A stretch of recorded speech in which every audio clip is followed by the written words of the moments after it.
Assalamualaikum warahmatullahi wabarakatuh. Bertemu lagi dengan Ibu Pipit di sini dalam materi pembelajaran kita Bahasa Indonesia.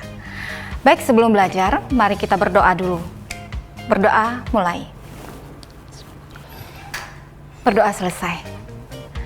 Anak-anak, pembelajaran kali ini di kelas 9 dengan materi teks tanggapan.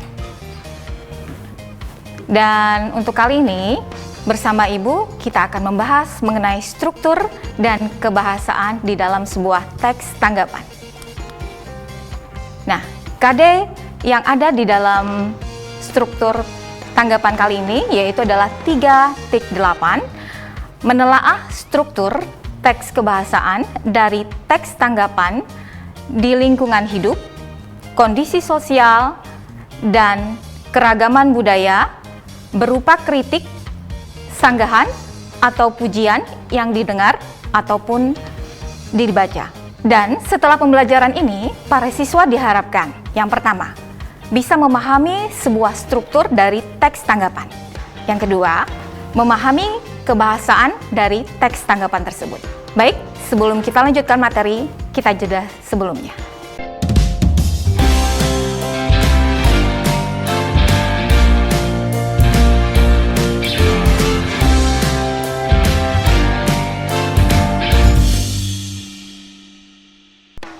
Baik anak-anak, kita lanjutkan pembelajaran pertama yaitu mengenai struktur teks tanggapan. Nah, kalau kita berbicara mengenai struktur, itu sebenarnya adalah sebuah urutan di dalam teks tanggapan. Urutan atau struktur yang terdapat di dalam teks tanggapan itu sendiri ada 3 bagian. Perhatikan di sini, yang pertama itu adalah konteks, yang kedua adalah deskripsi, yang ketiga adalah penilaian. Jadi kalau misalnya kalian menemukan teks tanggapan itu ada 3 paragraf, mungkin lebih sangat mudah. Kita bisa menentukan untuk paragraf pertama itu terdiri dari konteks yang isinya, kemudian yang kedua itu adalah isinya mengenai deskripsi, dan yang ketiga adalah penilaian. Oke, kita lanjut. Berbicara mengenai konteks, itu sebenarnya adalah bagian awal dari teks tanggapan, di mana di sini terdapat pernyataan umum berhubungan dengan permasalahan atau fenomena yang akan disampaikan di dalam sebuah teks tanggapan tersebut. Oke, lanjut. Nah, kemudian di bagian selanjutnya itu adalah deskripsi. Deskripsi di sini merupakan bagian kedua dalam teks tanggapan, di mana di sini ditulis berupa informasi, biasanya berupa fakta dan data, serta berhubungan dengan alasan yang digunakan penulis untuk melakukan atau mengkritik suatu pernyataan. Nah, ini bagian terakhir. Bagian terakhir ini sebenarnya berupa kritis ya, di mana bagian ini penulis memberikan penilaian apa yang telah diputuskan atau bahkan dilakukan oleh penulis itu sendiri, baik itu sebuah pujian maupun sebuah kritikan yang membangun. Nah, jadi ada 3 bagian ya. Oke, selanjutnya akan kita lihat contohnya dalam video ini.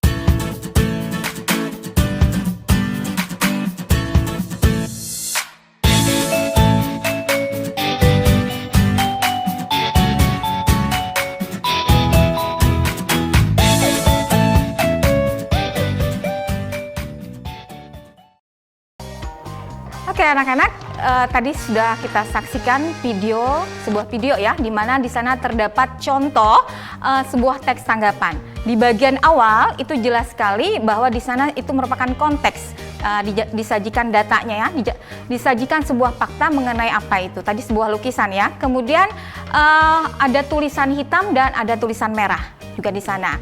Untuk tulisan hitam itu adalah deskripsi dan yang merah itu adalah bagian penilaiannya. Selanjutnya kita bahas yang kedua, yaitu adalah kebahasaan teks tanggapan. Nah, di sini di dalam kebahasaan itu ternyata di dalam teks tanggapan terdapat 4 kategori kebahasaan yang bisa kita temukan di dalam teks tanggapan. Oke. Yang pertama itu yang pasti menggunakan kalimat aktif. Yang kedua, menggunakan kata tugas. Kemudian menggunakan kalimat deskripsi, dan yang terakhir menggunakan kalimat penilaian. Perhatikan yang di sini ya. Nah, ini aspek kebahasaannya ada kalimat aktif. Kalimat aktif itu apa sih? Kalimat yang ditandai berupa verba berimbuhan ber, kemudian imbuhan me, atau bisa mekan, atau verba tanpa imbuhan sama sekali. Oke, nanti Ibu kasih contoh ya setelahnya. Kemudian yang kedua itu adalah kata tugas. Kata tugas di sini berupa kata depan bisa, kata sambung bisa, kata sandang, partikel, ataupun kata seru.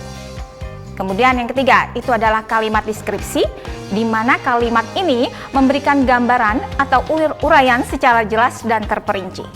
Dan yang terakhir itu adalah kalimat penilaian. Nah, di sini kita bisa akan lihat kalimat penilaian di sini berupa pernyataan penilaian, itu kritik berarti ketidaksukaan atau ketidaksetujuan. Kemudian yang kedua adalah pujian, berarti setuju atau suka. Coba perhatikan lagi, ini adalah contoh. Nah, contoh kalimat aktif.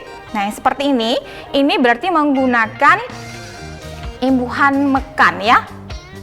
Saya mempresentasikan tugas bahasa Indonesia. Nah, ini contoh dari sebuah kalimat aktif. Kemudian yang kedua, contoh dari kata tugas. Kata tugas dibagi tadi ya beberapa sub. Yang pertama ada kata depan. Kata depan itu berarti berada di depan dan itu penulisannya dipisah. Ada di, ada ke, ada dari. Kalau menyatakan tempat biasanya menggunakan kata depan ya. Di sekolah itu penulisannya berarti dipisah.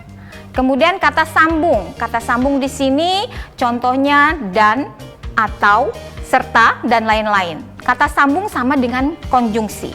Kemudian yang ketiga itu adalah kata sandang. Itu contohnya si, sang, para, ya. Kemudian keempat itu adalah kata seru. Kata seru itu seperti wah, ya. Kemudian bah, gitu ya, dan lain sebagainya. Setelah itu adalah kata partikel. Partikel ini adalah di bagian akhir biasanya. Apakah, sudahlah. Nah, penggunaan kah, lah di sana ataupun itu sebenarnya adalah bentuk kata partikel yang masuk kategori kata tugas. Kita lanjut. Nah, contoh yang ketiga itu adalah contoh kalimat deskripsi. Nah, di sini kalimat yang tentunya berisi penggambaran sesuatu secara rinci ya dan jelas. Selanjutnya lagi, contoh kalimat penilaian. Tadi sudah disampaikan, untuk kalimat penilaian itu bisa berbentuk kritikan, ya berarti yang ketidaksetujuan atau ketidaksukaan. Kemudian pujian, itu berarti kebalikannya ya, suka atau setuju. Nah, di sini untuk kalimat pujian itu ekspresi goresan khas Apandi. Tadi kan contoh di awal itu sebuah lukisan ya. Jadi kita bisa lihat kalimatnya, ekspresi goresan khas Apandi terlihat unik yang menjadikan lukisan ini istimewa.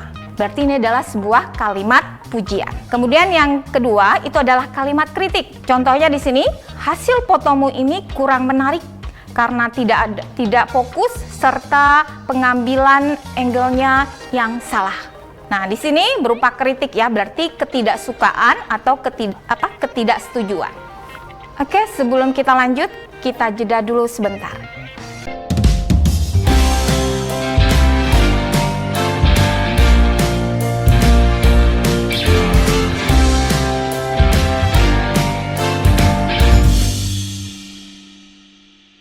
Ya, baik anak-anak Ibu, kita lanjutkan ya. Kali ini kita simpulkan pembelajaran kita pada hari ini. Jadi untuk pembelajaran kita hari ini, yang pertama kita belajar mengenai struktur teks tanggapan. Jadi di dalam struktur teks tanggapan itu ada 3 bagian. Yang pertama itu adalah konteks, yang kedua deskripsi, dan yang ketiga adalah penilaian.